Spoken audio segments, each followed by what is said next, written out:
Hello everyone, welcome back. আসসালামু আলাইকুম। কী অবস্থা সবার? আশা করি সকলে ভালো আছেন। তো অনেক দিন পর আজকে বাইকটা নিয়ে বের হইলাম।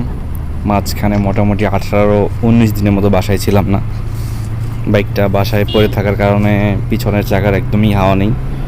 তো সকালে বাসায় এসেই বাইকটা নিয়ে আগে বের হয়েছি। তো চলে আসলাম আমাদের গ্রামের বাজারে।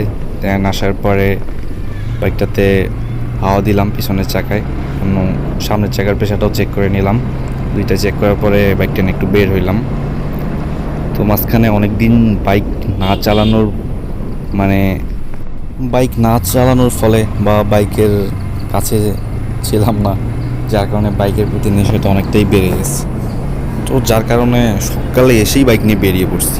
তো ভাবলাম এলাকার আশেপাশে একটু হালকার উপর ঝাপসা করে একটু রাইড দিয়ে আসি।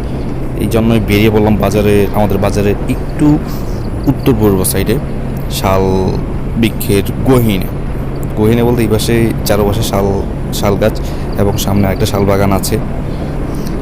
আমি যাচ্ছি একটু এইদিকে, ভালোই লাগতেছে রাস্তাটা, চারপাশ দিয়ে শাল গাছ আর আকাশটা অনেক সুন্দর, ফুরফুরে বাতাস, অন্যরকম একটা ফিল। তো চাই ঘুরে আসি। আর বর্তমান কিন্তু কাঞ্চনজঙ্ঘার ভিউটা অনেক সুন্দর আসে, যদিও আজকে দেখা যাচ্ছে না, এই জায়গা থেকেও দেখা যায়। বিশেষ করে আমার ধান ক্ষেত থেকে আমি আবার সুন্দর দেখতে পাই।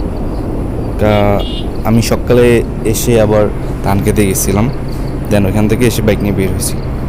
তো যাই কোনো লাভ হয়নি, ক্যামেরা নিয়ে গেছিলাম বাট দেখা যাচ্ছিল না, যার কারণে কোনো ছবি তুলতে পারিনি। তো ওইখান থেকে এসেই বাইক নিয়ে বের হয়েছি আর কি। তো তারপরও আসলে গ্রামের মজা কিন্তু গ্রামেই পাবে। মানে বেশ কিছুদিন শহরে, মানে আমি যদি কোথাও গিয়ে যদি 3 দিনও থাকি, মনে হচ্ছে যে আমার কাছে, আমি মনে হয় যে কত বছর ধরে